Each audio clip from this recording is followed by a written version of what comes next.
My name is Alphonsus, and I'm called after a Trappist monk that was a cousin of my mother's, and my last name is O'Leary. And how old are you? I'll be 93 on the 19th of July this year.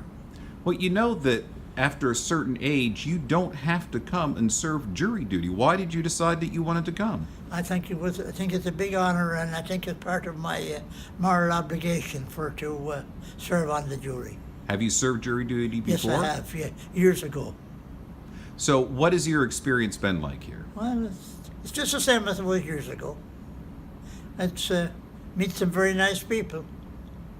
Now, you got called up to a courtroom to be interviewed for a jury, but you didn't get picked? That's right. So when you come down here, does somebody drop you off? How are you getting to the Justice Center? Well, I drive all over the country. I've driven in every state in the union, and I've also been to Hawaii, and I have also been to Alaska and Puerto Rico.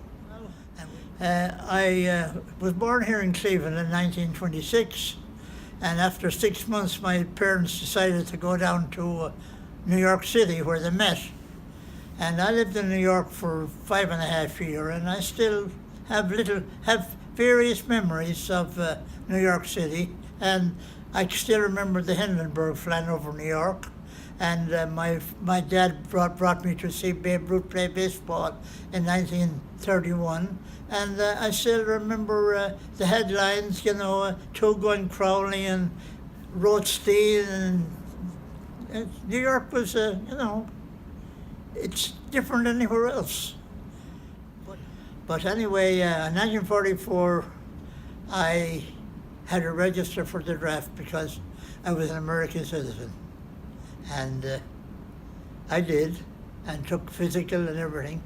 And then in 1945, I remember it well. I got a long envelope in July 45, told me that I should report to the American Embassy in Grosvenor Square, London. I was going to be inducted into the U.S. Army. And when we got to Waterloo Station in London, there was pandemonium. The Japanese had quit. We were in London for about maybe 3 or 4 weeks, and they had a basic training set up in France, and we were all shipped over there for 4 months basic training. Well, it sounds like you got timed pretty well. Yes, I did. Yes. Well, let me ask you this. What would you say to somebody that gets their jury notice and they're like, oh, I can't believe I'm getting called for jury duty? What would you tell them? I say, it's part of their civic duty that they should be able to, should have no problem, just serve on the duty. It's part of their civic duty. Well, thank you for your service to our country and to your service on jury duty. Thank you.